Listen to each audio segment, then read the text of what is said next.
Tugas akhir mata kuliah Decision Support System atau SPK, Sistem Pendukung Keputusan.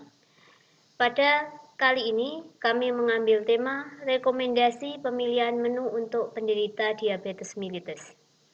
Kenapa saya memilih tema ini? Karena keluarga kami banyak yang menderita diabetes mellitus atau penyakit gula.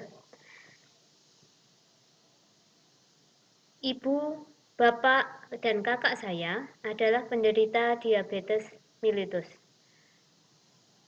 Kami kesulitan dalam menentukan menu untuk penderita diabetes.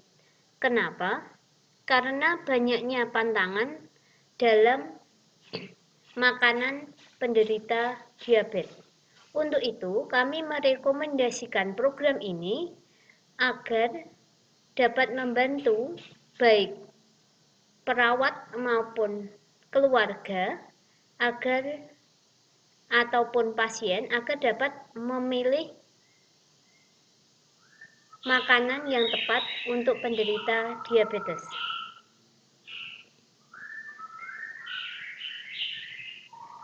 Tugas ini mempunyai dasar. Sebagai dasarnya adalah jurnal atau artikel pendukung untuk pembuatan program ini. Yang pertama adalah Jurnal Lipoprotein Metabolism in Diabetes Mellitus yang menerangkan tentang diabetes mellitus. Yang kedua adalah implementasi algoritma genetika untuk optimasi komposisi makanan bagi penderita diabetes mellitus. Menerangkan tentang komposisi makanan yang tepat. Kemudian yang ketiga, indeks glikemik, snack bar, ubi jalar, kedelai hitam sebagai alternatif makanan selingan penderita diabetes mellitus tipe 2. Ini adalah untuk selingan makanan bagi penderita diabetes. Yang selanjutnya adalah hubungan tingkat pengetahuan asupan karbohidrat dan serat dengan pengendalian kadar glukosa darah pada penderita diabetes mellitus. Ini adalah beberapa jurnal yang kami gunakan sebagai dasar pembuatan program.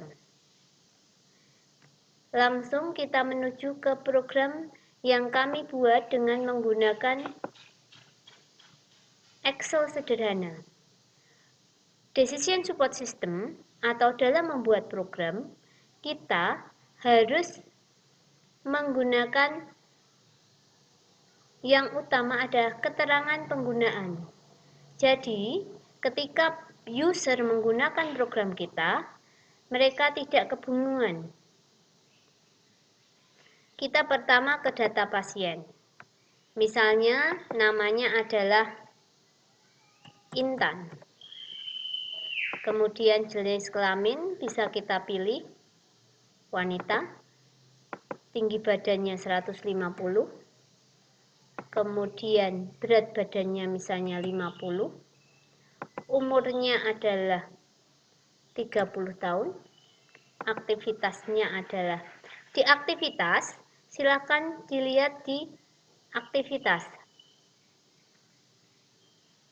Aktivitas sedang atau berat atau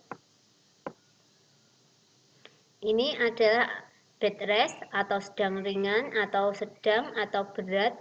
Misalnya petani, buruh itu berat, kemudian sangat berat, tukang becak dan sebagainya. Misalnya saja Intan ini adalah pegawai kantor atau guru misalnya, kita pilih yang aktivitasnya ringan. Apakah Intan ini sedang hamil? Jika jenis kelaminnya itu pria, otomatis laktasinya adalah tidak hamil. Kalau sedang hamil, dia sedang hamil triwulan berapa? Triwulan 1, 2, atau 3, atau lagi menyusui. Misalnya kita ambil menyusui. Maka kebutuhan kalori perharinya adalah 1618,75 kalori. Ini adalah untuk kebutuhan per hari. Kemudian kita lanjut ke pemilihan menu. Di pemilihan menu ini kita sediakan beberapa menu makanan yang kita makan setiap hari, yang jumlahnya sudah ditentukan. Misalnya saja, kita kasih estimasi. Kalau kalori yang kita butuhkan dalam kondisi prima adalah maksimal sekian, maka kurangnya kita kurangi sekitar 100 atau beberapa. Ini adalah kalori per 100 gram makanan. Misal, untuk hari Senin, kita pilih acak saja, terserah mau pilih apa. Misalnya, Senin itu nasi putih. Untuk makan pagi, makan siang nasi putih, makan malamnya juga nasi putih, kemudian minumnya misalnya susu, misal saja, kemudian kita pilih nugget, pilihan lauknya. Ini bisa tidak kita isi juga, misalnya lauk di sini kita tidak isi, kemudian diisi lagi, terserah. Jadi pilihannya bisa bervariasi sesuai daftar makanan yang ada. Sayur, di sini ada buah, sayur, ada cemilan, ada ini kita ambil misalnya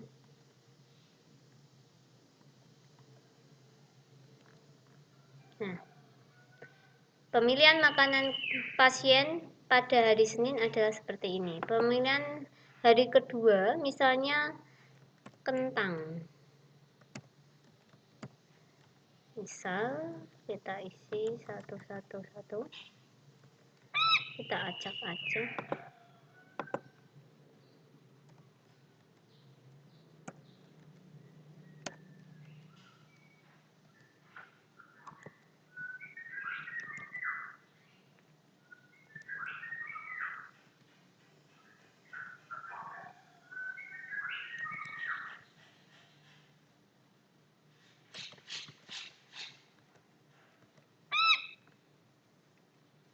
Ini berbunyi ini karena kita sampai ke sini, jadi kalau tidak bisa diisi, yang bisa diisi adalah yang kolom putih-putih ini. Lanjut laporan, kita tidak usah ngisi satu, ini sebenarnya diisi untuk 1 minggu. Nah, tapi kita ngisi 2 saja, misal laporan. Kita bisa melihat pilihan menu kita ini. Kita lihat laporannya apa saja. Nasi putih, ada kentang rebus, ada susu, dan jika kita kosongin di sini juga kosong. Di sini ada keterangan. Hari Senin pemilihannya bagus, hari Selasa pemilihannya kurang, Rabu, Kamis, Jumat sampai Minggu tidak kita isi. Rekomendasinya apa? Maka kalau DSS itu kita tidak boleh memaksa seseorang, kita hanya bisa memberi rekomendasi saja. Jadi pilihan tetap pada pengguna atau user. Tidak direkomendasikan menu pilihan Anda. Kenapa tidak direkomendasikan? Sebab tidak direkomendasikan dari menu yang Anda pilih. Yang dipilih hanya 2 hari. Perencanaannya yang baik hanya 1, yang kurang baik ada 1. Dan yang menu yang lain tidak ada. Jadi hanya satu-satu. Seandainya baik semua, maka pemilihannya mesti direkomendasikan. Ya. Jadi kalau ini yang direkomendasikan, kalau kita lihat di keterangannya hanya hari Senin sebenarnya. Tapi karena hanya memilih 2, ya tidak direkomendasikan untuk 2 hari ini karena ada menu yang kurang. Begitu program ini, semoga bisa membantu penderita diabetes, perawat maupun keluarga yang sedang merawat penderita diabetes.